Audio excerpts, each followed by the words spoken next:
Okay, I'm recording. So, Hey, hi, Miss Badi Assad here.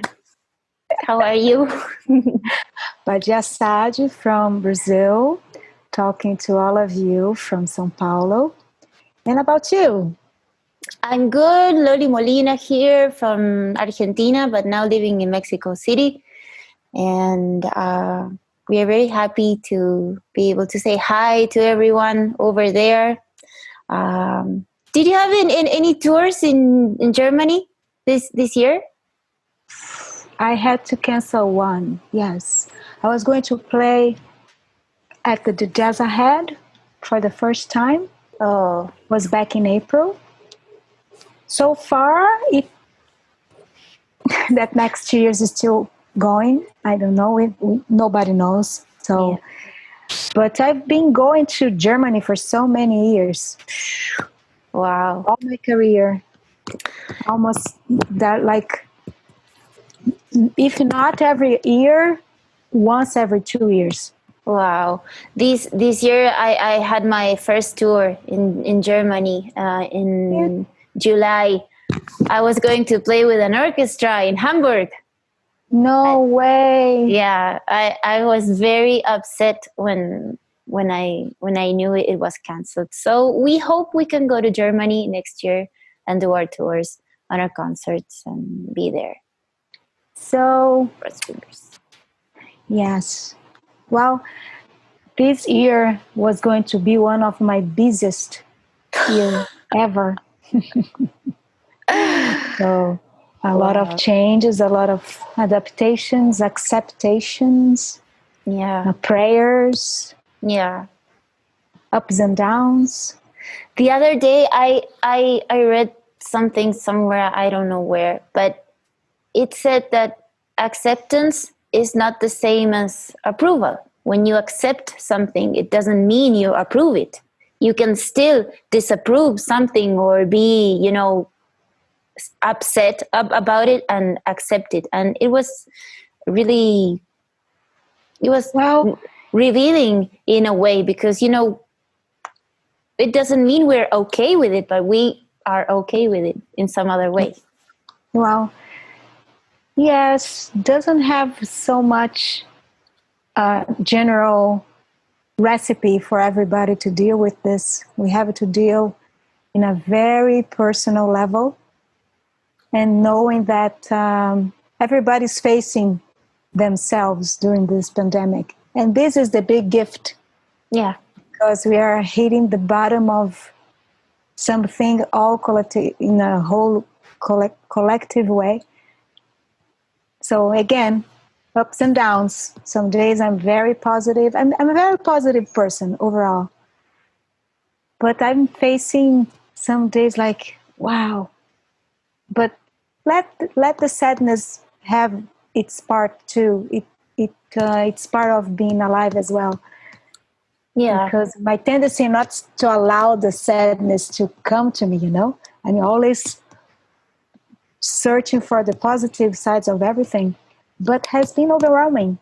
So it's okay. It's okay as well to let this down moment and reinvent ourselves.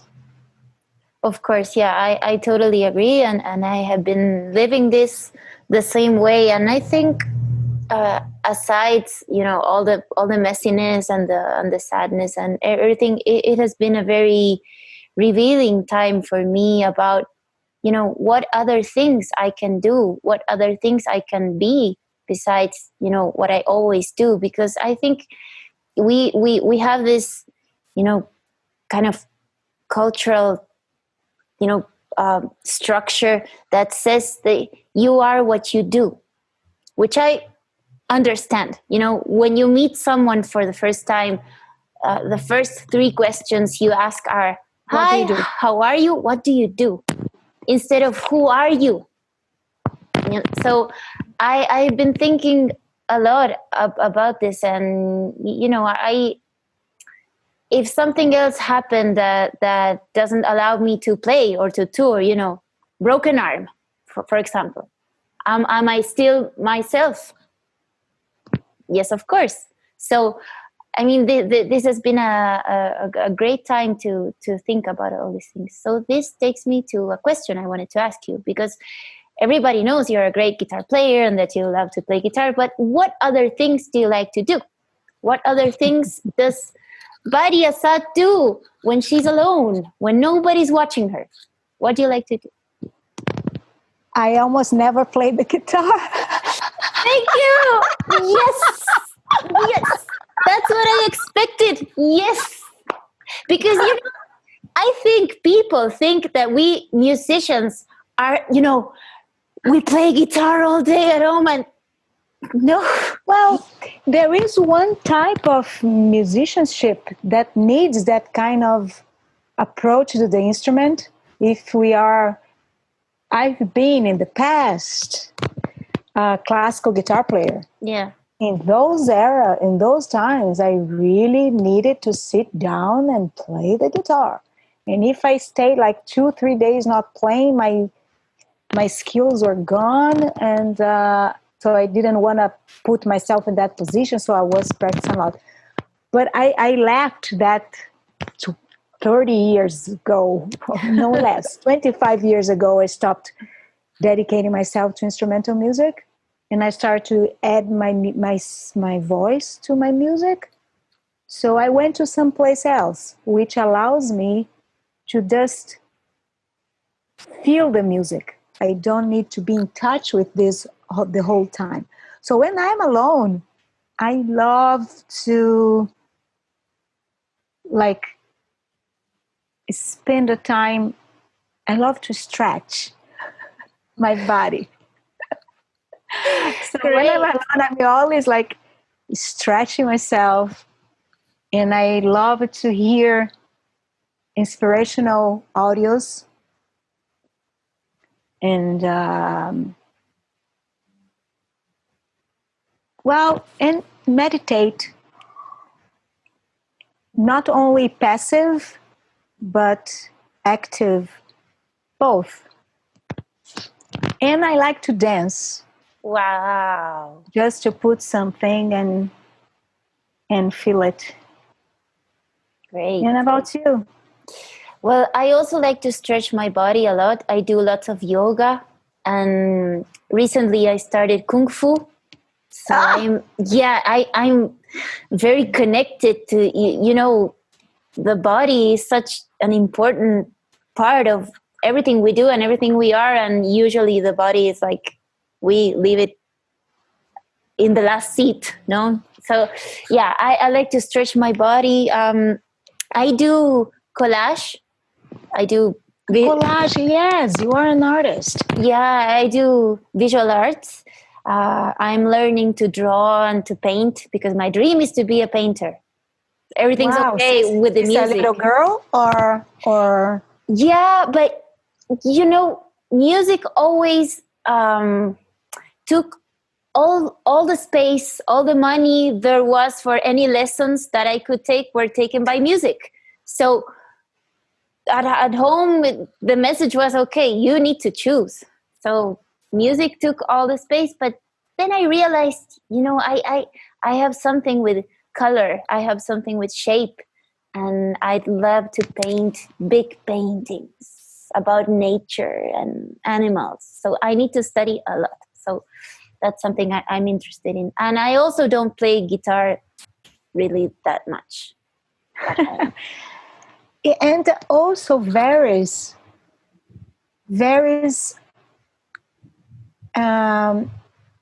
like depending on how kind of inspiration is coming to me.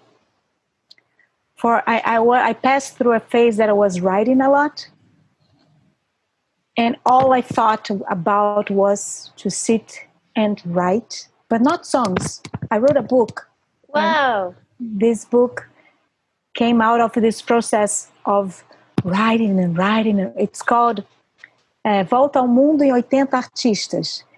Around the world in 80 artists. Wow. So I found a way to actually, today is the release of this book, became a CD, and the official release date is today. Wow, congratulations. Yes.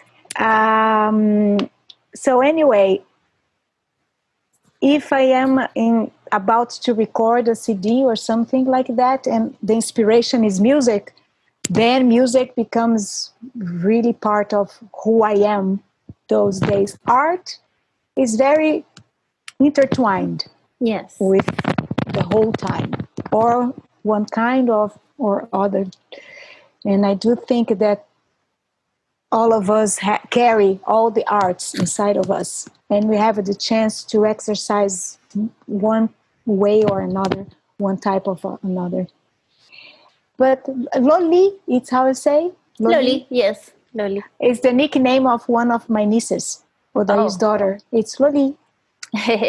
And so, how did you end up in New Mexico, in Mexico City?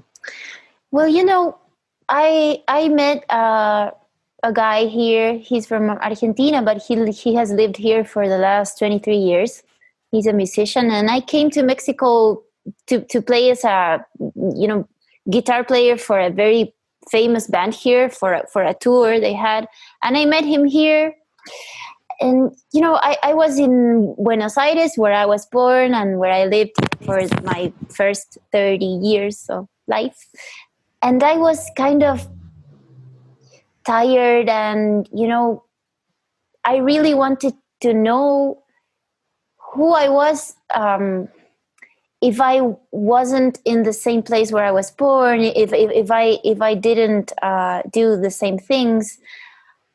I felt like I needed to change, like to put things in perspective. So this guy and this need of change in perspective was like the perfect match. So I said, okay.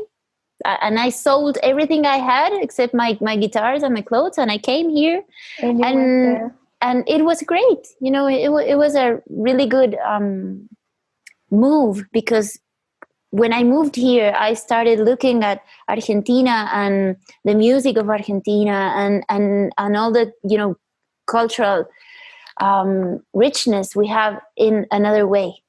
Because when you look in the distance, you can see much more. So it was good. Yeah, that is true. And also when we are far, because we belong to countries, very contradiction countries. Yes. So we have, like Brazil, it's so beautiful, has so much beauty. The people are awesome, but the government sucks. Yes. Always. So it's we live through a contradiction. But when we are far, I don't remember I only remember the good things. Yes.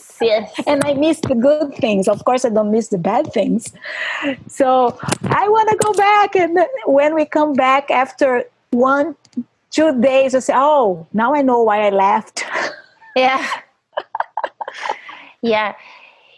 Since we are talking and people from Germany are going to see this, I think it's a very interesting thing if we can discuss, this third world countries where we come from, where everything is chaos and where everything is, you never know what's going to happen, to your savings in the bank or to everything, it's a mess. And then when we go to Germany, we see like a place where everything works. A place where everyone is, quite well with what they have and what they do.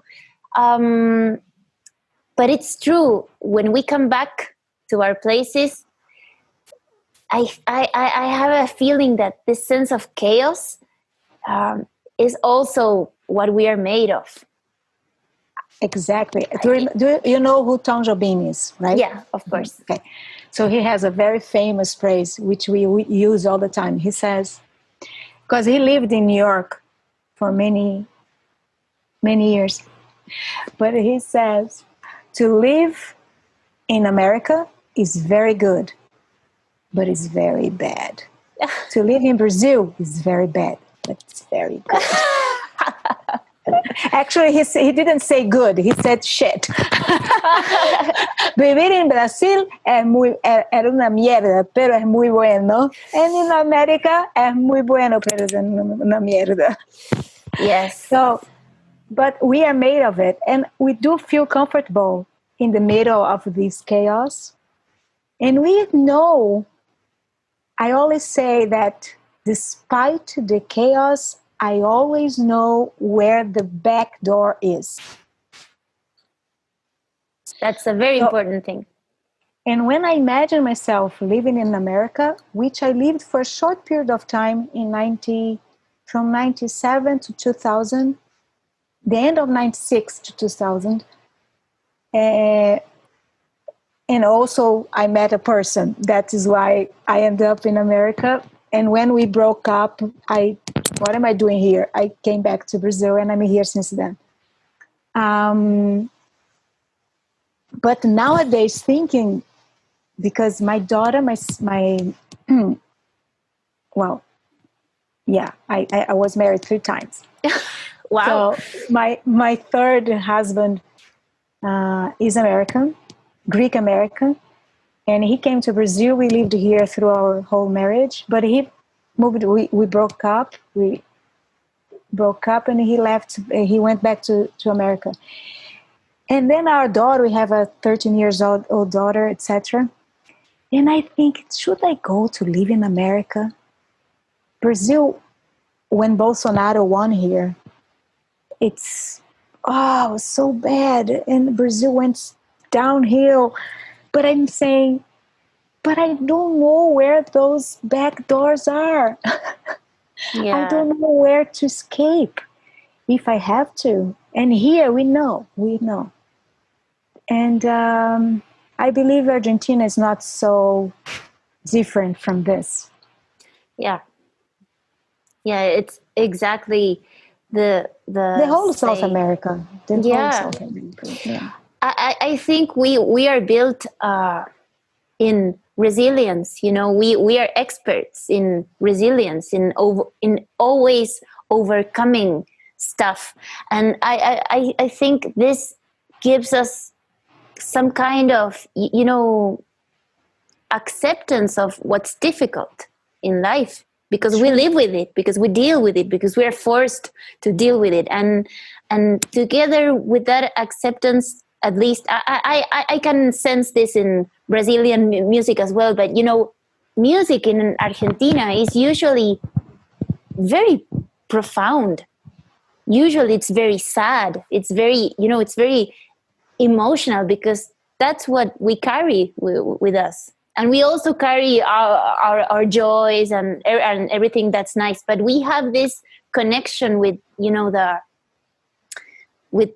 sad parts of life, and I think we know how to transform this through art, through music, through. So I have a question for you. Yes. What is the connection between tango and flamenco?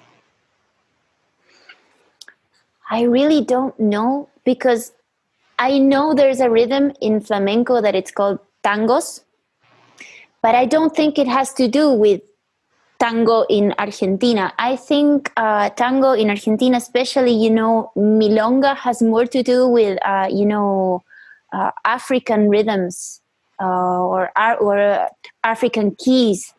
This dum dum dum dum dum dum dum. That's the same key that's present, in Uruguay, for example, in candombe, or in other rhythms that come from Africa. And I think I'm not sure. I'm asking because I don't know the history, but I know our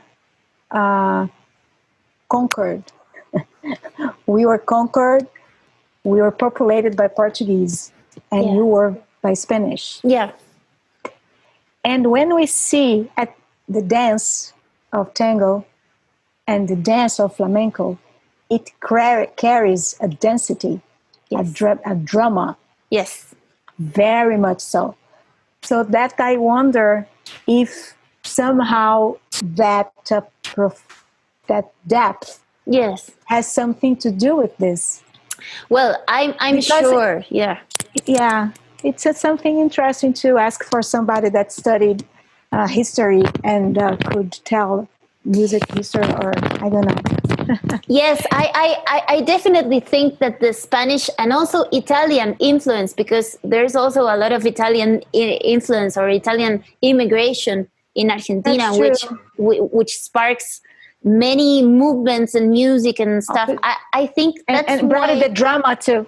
Yeah, I think that's where all the drama comes from. Yeah, I'm half Italian. I have an Italian passport, so I understand what I'm saying. So, and I think that Brazil has this, like more.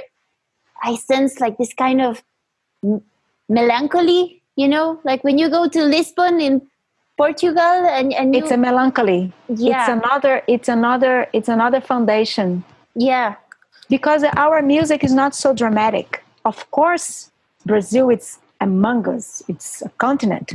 yes, So we find a drama here too. yes, But the essence, it's more for the melancholy than for the drama, as the tango is itself. And Astor Piazzolla is, I don't know if he's 100%, but also he has a Italian background. Piazzolla. Yes, Piazzolla, yes, yes, yes. Of course. Pizzaiola, Piazzolla. Yes, yes, definitely. I think we are definitely dramatic, and you people in Brazil are more like romantic or this Wow. melancholic vision. Speaking about Brazil and its music, I know you have recorded some pieces of one of my favorite. I think he's my favorite musician in the world. Chico? César? No. I love Chico Cesar, and he's a friend. But Egberto Gismonti, Oh, yeah. Yeah. Yeah. He has depth. yeah, I wrote about, in my book, I have a chapter on Piazzolla and on Egberto. wow, And Egberto, for me, it's like I imagine a lake with dense water, and he jumps and he's not afraid, and he goes to the bottom of this lake without any protection. He just goes and he takes us with him, and we go and yes, we have this journey. It's unbelievable. It's a genius, and it's a gifted person. Have you met him? yes. I mean, I think from my 17 years old onwards, every time he came to Buenos Aires to play, I You was were. there. Uh-huh.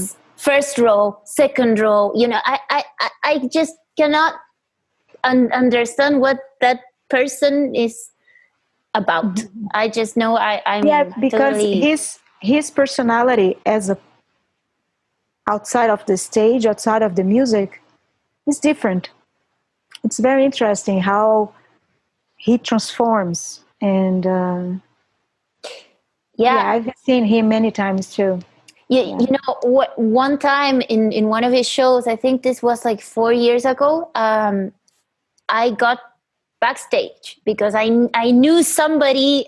I never ever bother musicians in their uh, in in their changing in their room. moment. Yes, because I don't think that's a cool thing to do. But concert was over, and this friend of mine told me it's okay. I can take you to Egberto, and you can say hi. So I was there, and he was there, and I was like in shock. And I said to him, no, he first grabbed my hands, and he said, "Você toca?" He realized I'm Do you play yeah, maybe because these beautiful fingers. scalar? So, and I said, I just thank you, because every time I come to one of your shows, I feel like I'm in some kind of ceremony. I feel like there's a very spiritual depth to your shows. And he looked me in the eye and he said, I understand, but this doesn't happen only in my shows. Music is a ceremony always. But it is, It yeah. is. And So I believe you take that too, because you not to take that this way as well. Because I saw you playing, you also let yourself to disappear in the songs you are playing. And this for me, it's what makes music a religion. It's not just a religion, as it's my spiritual guide. It's it's um, it's a way to make all of this make sense.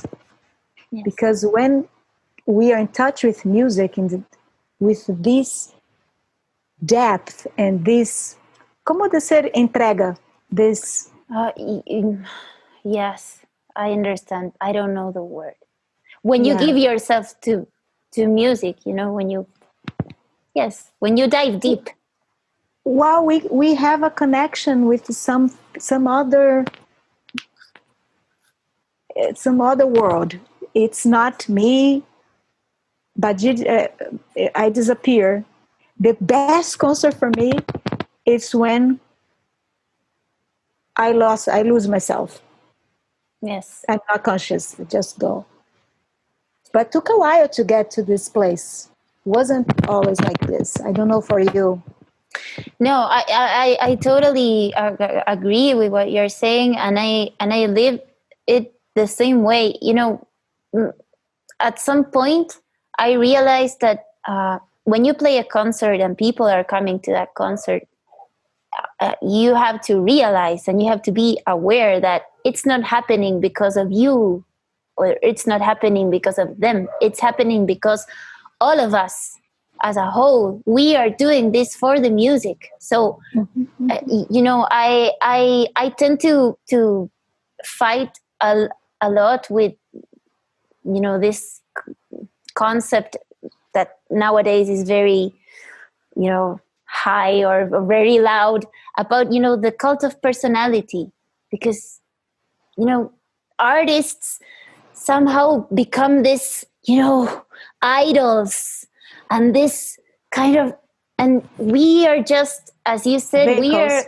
yeah, vehicles, channels. We are not the source of anything.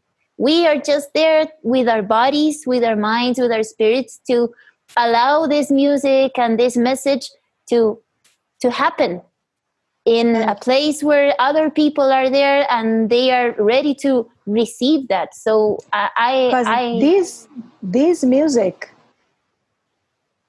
it's healing. yes, It's a healing thing. The other kind of music that doesn't come from this place is entertainment. It's yes, not for healing. It's for people to. It's still music, but it's just the surface. yes, And the healing for me, when we are born, music is the first expression we experiment with our hearts starting to beat. Before anything else, there is a life because our heart starts to beat. So, this fundamental essence of music is already incrustated in our hearts. yes, So, when we do music, it's kind of we are touching our heart, and through this heart, we can connect through all the hearts. It's like there is another layer that is connected through the power of love. And when we go and do music through this, it's a way to touch everybody around us. And they are touching ourselves because they're feeling the vibration of what we are channeling, and we feel it back. And when this magic happens, yes, wow, yes, beautiful. And if this magic doesn't happen in a concert, like you are giving, and somehow the public doesn't go with you there, don't allow this connection to happen, usually I finish the concert tired. Yes, exhausted. Yes, yes, yes. Because I gave, and I was not fed. And sometimes when this connection happens, you can play for 2 hours and you feel energized, you finish energized. And Yes. I can play another chord, many chords. I can keep doing it.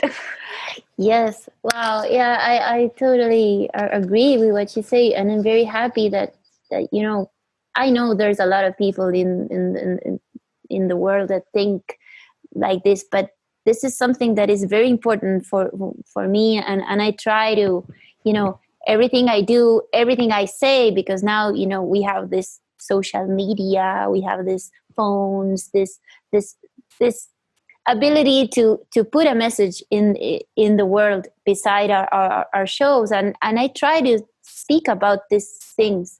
There is something very, very sacred, very serious about the power of music, and what we could be able to do and feel as this human Yeah. collective, if we just connected with this profoundness and this seriousness.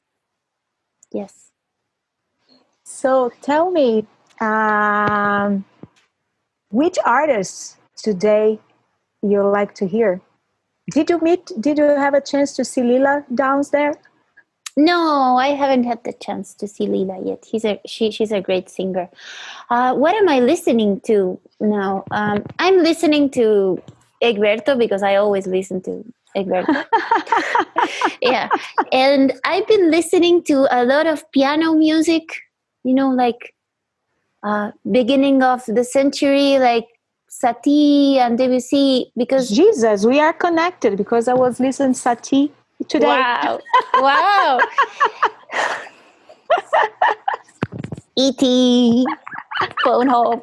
Yeah, I'm a very big fan of music that is somewhat colorful, and this composers, this kind of openness in this music is something I enjoy very much. I think it's music that is full of silence also. There's a lot of Yeah. space, so I like that.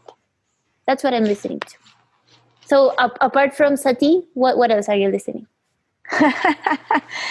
Well, I am staying in a friend's house in São Paulo. So these days I'm listening to what he is listening. Felipe, he's not here. He played a Japanese artist. I was, wow. June, June. If he appears here, Okay. I was like, gosh, I want to know about this person more. Remembers a little bit of Sakamoto, but Okay. the world of this man is so spread, so many different layers of and styles. Very interesting.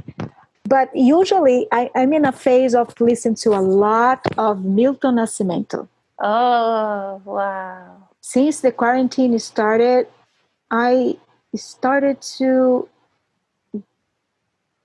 put myself in a position to hear these amazing Brazilians that I don't know their discography. And like Milton has done 40, 50 albums. I don't know, Wow. so many. And beautiful one is more beautiful than other. Now his latest project, he's in his late 70s, middle 70s. Wow.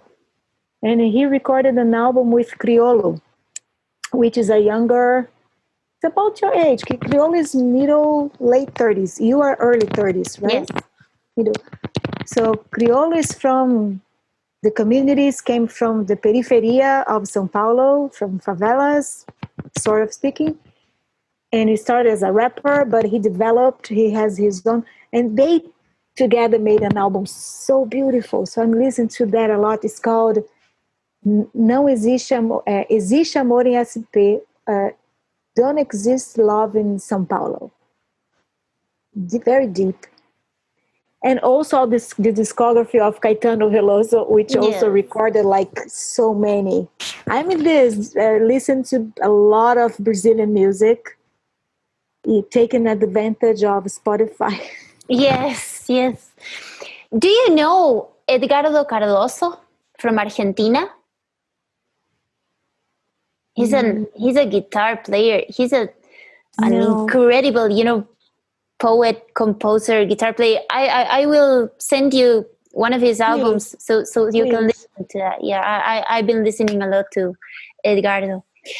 I'd like to ask you about something that I'm very interested in. I don't know if everybody's interested in that, but I know Brazil has a cultural richness, uh, previous cultural richness before the Portuguese came. I'm talking about all the indigenous tribes in the Amazon.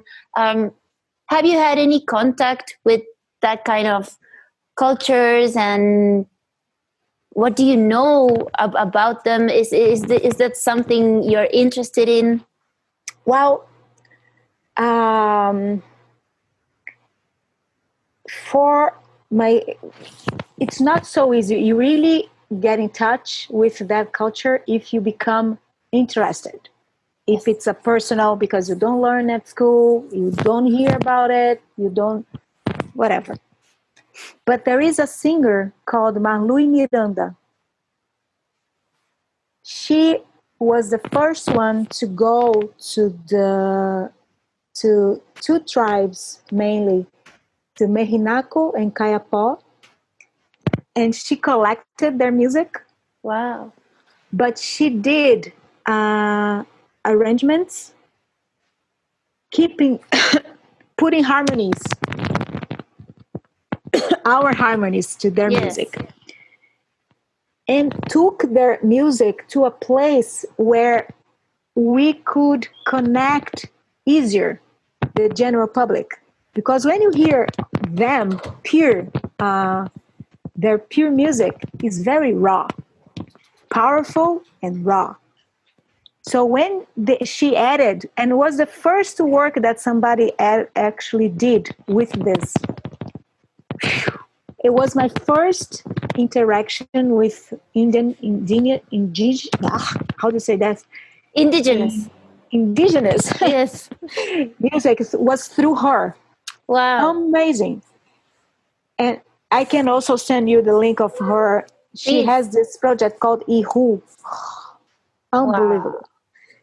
But I was invited to be part of two projects by a record label here that was, oh no, I said Mehinaku Kayapó. This, I misunderstood. No, she went to Quarup. Mehinaku Kayapó is the albums I did with these people.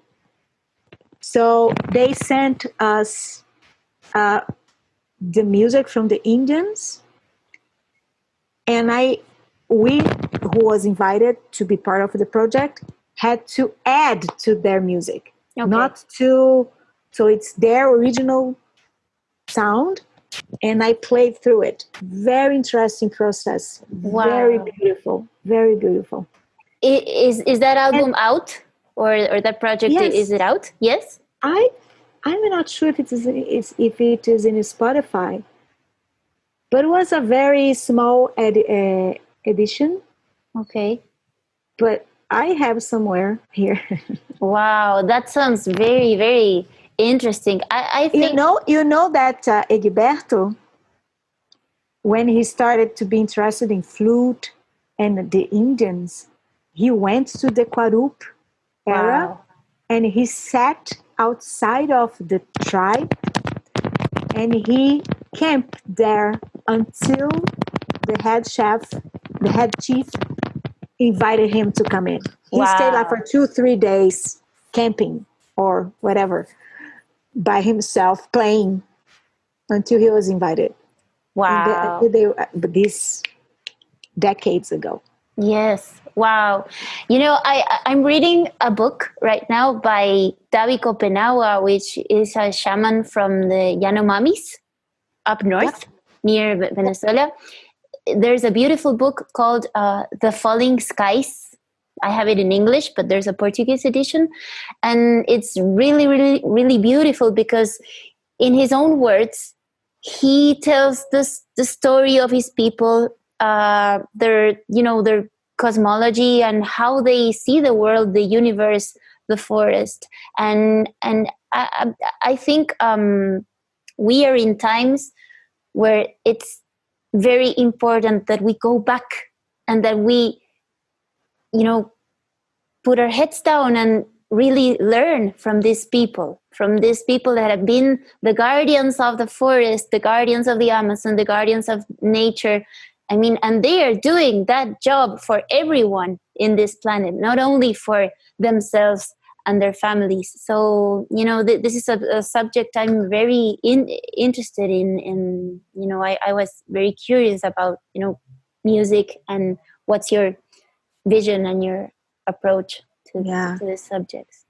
It's there you can understand the connection that we were talking before about music and this other reality, this parallel, because it's very raw, and this rawness, it's so powerful and doesn't have a lot of elements.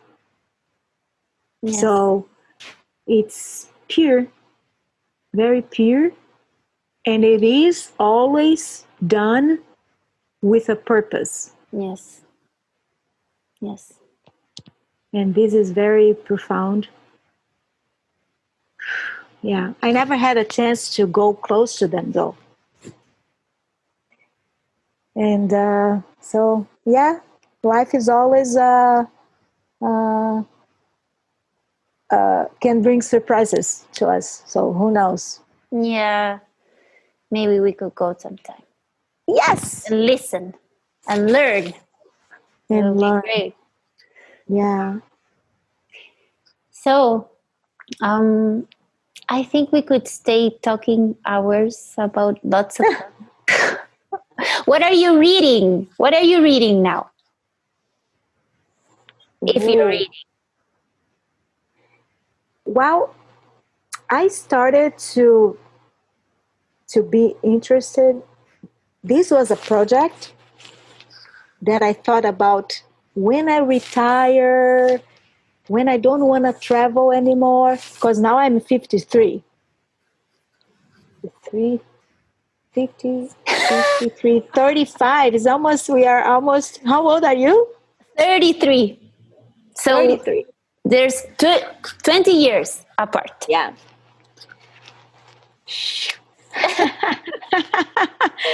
So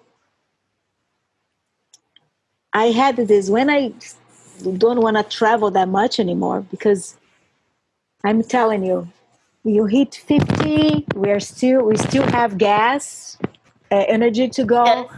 but it's not the same. We like, now in January, I did a tour, everyday tour, and I travel alone. I don't know if you travel alone. Yes, I travel alone. And I don't even go with a producer or anything, just me. Carrying the guitar and go. And this tour was it was exhausting. In the end of the tour, I had my neck with a problem. I had to start using color to. I was only taking to do the concert. Wow. So I said, Jesus, it's not. I cannot do like that anymore. I have to choose to look. Yes. Okay, I can do as many, but I need one day off in between these if there is a time zone change, especially. Yes. Because then you don't sleep well. And as we age, things started to, it is what it is. So eventually, like my brothers, Sergio and Odair, they are in their middle 60s. Wow. They don't want to travel anymore. Yeah, no. So I wanted to write a method about, because the art that I end up doing, it makes music, guitar and vocal and percussion, body and mouth percussion, but also elements of theater, theatrical, Yes. elements of dance, because my body has dance in itself. So I let my body is part of the game. And all of these and so many little things I invented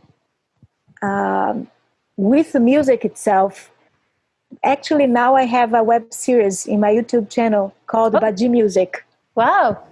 I'm given this. I never collected the whole so many ideas I had during my life, and maybe people don't have the possibility to see all these ideas that I came along with. Yes. So anyway, I was again when I retired, I will start doing to teach this method. Yes. I will live in some cool place and invite people to come and do master classes, workshops. Yes. But then came COVID. And we had to retire anyway. So I anticipated the studies for my writing. Okay. So that I'm reading a lot of, because I came with this place where I'm going, that all the arts, we don't learn them. Not this. We don't, it's not something that's outside of ourselves. It's something that we are art. Yes. Like the heartbeat we said about being music. So it is music. It's not that we are, oh, music is outside. No, it's inside. So dance, it's inside. When we move, everybody moves. They have a dance. We have theater. We have all art. Like the who passed. So it's a way to express, to condense a time in your hands and the visual arts. And of course, you can develop, if you wish, to art itself, to as an expression of art. So I'm reading a lot of books with this, like how the movements are intertwined with our bodies and music, and I have very interesting books about, not all connected, but I'm connecting myself. Wow. So I will want to go to your retirement place to take your classes and dance, because that's something I need to do more. I'd love that. dance is, so all these expressions of art in us helps us to connect with this other place. Yes. So if you go to an ecstatic dance floor, it's freedom. Yes. It's where freedom lives, not the ecstatic dance itself, but when we go to this, become in contact with the essence of the art that we carry, we meet freedom. We meet the state of creativity, which is the state of the infant, the child. We wake up the children that live inside of us. So, oh, that's very nice. Well, I will say it again. I want to go to your workshops. And maybe next year we can go to Germany and play and dance together. Why not? yes, Loli. And you know, I can tell you two things now. I never played in Argentina, Oh, ever. And the only place I played in Mexico was in Tijuana. So wow. I don't think I did play in Mexico, because I didn't go to the real Mexico. Yeah. But I've gone tons of times to Germany, and it's a country I really love. It's a public that is one of the most refined public ever, because they do respect all kinds of art, and they found this place to be open Yes. for art. And I really love to play in Germany. I feel they get me. They understand Yes. me. In general, like, so big, so many cities we've played there. Wow. But Well, I hope very much we can go next year.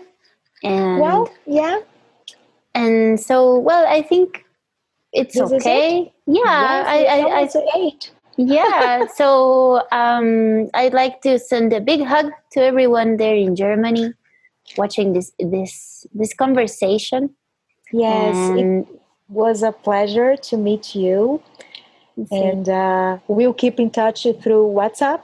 yes, I hope we can take this introduction to further.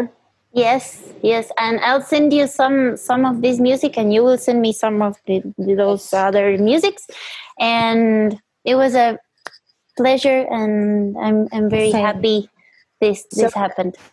we'll be together during the festival, Yes, virtually together. So I yes, hope all of you can make this with us, yes, because it's very interesting that even far and virtual, we can still feel it. yes. Of If course. it's done with the heart, we still feel it. Yes, yes, it is. Okay. Thank So you very, very much. thank you, sweetie. Take care. Take care, you too. Bye. Bye.